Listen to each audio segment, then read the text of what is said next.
Mga brothers, marami sa inyo gusto magkaroon ng Suzuki Raider 150. Pero yung iba sa inyo, kapos palad pagdating sa budget. Ngunit nga doon pa man, baka para din mga brothers sa bagong labas ng Rusi. Ito nga yung plain 150 carb version. Mga brothers, alamin natin ang motor na ito sa ating walk around review. Let's go! Sa go! Get ready. Drop the beat.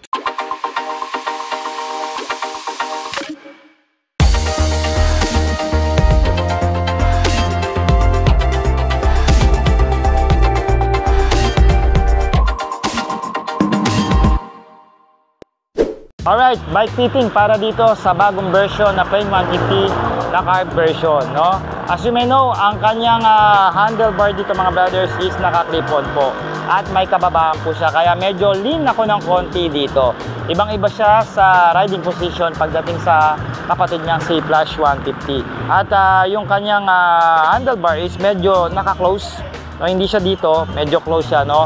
It's more on parang karera mode ka dito pagka sinakyan mo ito. Ang turn radius, hindi naman kalaki yan, sakto lang, pero ganun pa rin, makakapagmanobra ka pa rin dito, mga brothers, on the wheel. And also, pagdating sa kanyang seat height, ito same lang din naman ang plus na 770mm. Makikita nyo naman, flat-footed ako dito. At ang kanyang upuan, ang feels ko halos same lang din ang plus, pero mas makipot siya. I can tell, no? Mas makipot siya, and kung matangkad kayo, pwede kayo umusog pa rito. Ayan. O, di ba? Ito yung position ng paa natin, naka-standard yan. Hindi naman tayo nakapang-racing position dito naman. At ako, mababa lang naman ako. Dito na ako sa unang bahagi ng upuan, no? Sasagad na ako dito. No? And also, ang ating bigat dito is meron po itong bigat na 115 na kilogram. Mag-aanggang po siya pagdating sa kanyang kapatid na si Flash 150. No? Dali ko matulak. O, kung kahit mababa kayo rito, hindi kayo mahihirapan na ilabas sa parkingan to, sa mga parkingan nyo na maliliit o mga pasilyo, kung saan doon kayo nakatira, easy to manage po itong si plain 150. Tsaka ang lambot ng shock na hindi ko nasabi kanina na naka-centered monoshock din nga pala ang ating rear suspension. Siguro, pagdating sa performance, itong dalawang motor ng Rusi na si Flash at itong si plain na carb type, siguradong swabe maglaro pag ginagamit nyo na sa daanan. Bike fitting, approve. Alright mga brothers, dito sa front design nitong plain 150, aray ko, mama ko sa tornilyo. Anyway, yung headlight niya, parang isang ulo ng robot. Naka-LED headlight na po tayo rito mga brothers. Ito yung low beam, ito yung high beam. Ang daytime running lights natin dito, ang ganda rin ng design. Dalawa po yan, magkahiwalay. And also yung turn signal lights natin is nandito na rin sa mismong assembly ng headlight. Ito po yan, LED na rin yan. Diba? Dalawang lines po. No, at meron tayo rito parang pisngi pagdating sa headlight na nag-a-added sa pagiging sporty underbone niya na datingan. Okay? Front telescopic fork ang ating front suspension, at sa fender masasabi ko na kahit papano hindi na ganong kakunat ang fender ng Rusi. No, nag-i-improve na, di ba? So, meron tayo rito front disc brake. Ito yung sinasabi ko, malaki yung disc rotor nila rito, and also merong dalawang piston pot na caliper pagdating sa kanyang preno. Ang ating size ng gulong dito is 2.5 by 17 inches po. Tube type pa to mga brothers. Pero pwede nyo pong pa-convert ito ng tubeless dahil nakamags naman siya na almost same ang style doon sa kanyang kapatid na si Flash 150 na parang spider web. Alright? Okay mga brothers, dito sa side profile, pag-usapan muna natin ang kanyang instrument cluster. Naka-digital meter po itong si plain 150. Ang kagandahan mga brothers, naka-shutter key na rin ito, so dagdag safety sa kanya. And also meron din tayo rito ang USB charging port para sa ating mga cellphone. Ordinary switches meron tayo rito mga brothers na kakailanganin natin. Left and right, patay ng ilaw nandito sa left side. No, daytime running lights, and also yung kanyang beam tsaka high beam niya nandito, and then yung electronic starting. Ang ating handle grips, no, kasya naman sa isang large na kamay, saktong-sakto. At meron lang tayo rito ang ordinaryong brake lever at tsaka clutch lever. Ang kaha natin dito mga brothers, I can tell na maganda and sporty yung pagkaka-design. Ang sticker na ginawa rito ng Rusi is masasabi ko na okay na, hindi na baduy, no?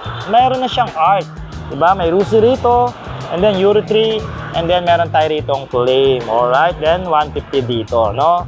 Patukin natin ang pairings. Kahit pa paano, meron pagka-quality ang kanyang fairings dito, and also meron tayo ritong air intake sa ibabaw ng fairings. Ang kanyang upholstery, single tone lang po ito, na kahit papano makapal na rin at parang lalaban na rin ito sa mga kalaban sa market. And then meron ditong engraved ng Rusi sa kanyang upholstery.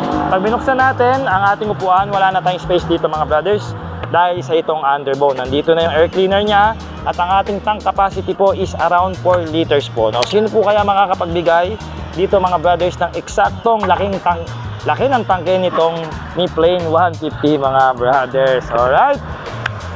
Okay, pag-usapan naman natin yung likurang bahagi nitong Plain 150 mga brothers. Meron tayo rito upright position na muffler.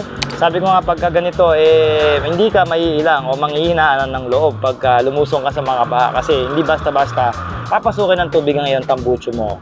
Ang tapakan ng ating footrest dito is combination po ng bakal at saka rubber. Meron tayong heat guard dito na stainless po na naka-allen bolts na rin ang kanyang mga tornilyo.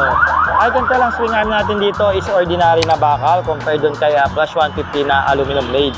No, disc brake ang likod at meron tayong single pot piston caliper dito na preno. Alright, and then 17 inches din yung gulong nito na spider web ang style, and then ang tire size na naman dito is 3.0. Take note lang mga brothers, hindi po siya naka low profile na gulong. Pero sabi ko nga, kung bibili kayo ng ganitong motor ng Rusi, palitan nyo po kagad ng performance style. Kasi po yung mga ganitong klaseng gulong, may kadulasan po ito, especially pagka ngayong tag-ulan. Alright, ang fender natin dito is fully plastic po siya. Pero I can tell na flexible po yan. Oh, diba? Tapos ang turn signal lights natin, flexible din dito na LED made na rin. May sariling ilaw ang plaka, itong Rusi na to. And also, itong reflector niya rito, meron na rin. At ang kanyang taillight is LED na rin po. No, ang ganda rin ng pagkaka-design ng taillight niya. Ito yung pinaka low beam and then yung high beam ito. No, kitang-kita ka. At ang ating grab vibe dito, I can tell po ito ay isang solid plastic na grab bar. Alright?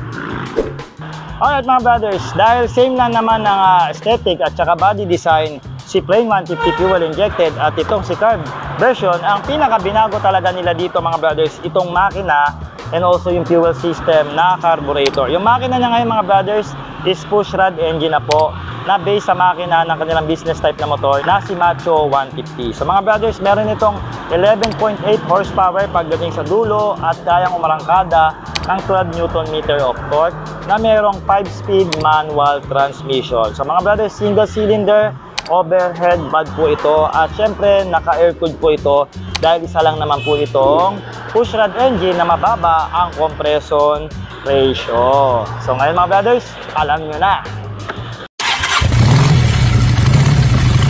Alright mga brothers, presyo, dahil sigurado magtatanong kayo niya sa comment section kahit sabihin na natin dito. So ngayon mga brothers, parehas lang naman sila ng cash price nitong kapatid ng si Flash 150 na merong 54,500 pesos pagdating sa kanyang cash price. Ngayon kung kukunin nyo ito ng terms o hulugan, magda-down payment lang po kayo ng 3,000 at magma-monthly po kayo ng 2,400 for 3 years. And of course, ang kanilang rebate is 300 pesos. So mga brothers, mag-comment naman kayo ng yes kung nagustuhan nyo po itong bagong labas na carb version na Plain 150. At ano-ano pa ba na motor ng Rusi ang gusto nyong ipa-walk around sa atin? Comment your suggestion below.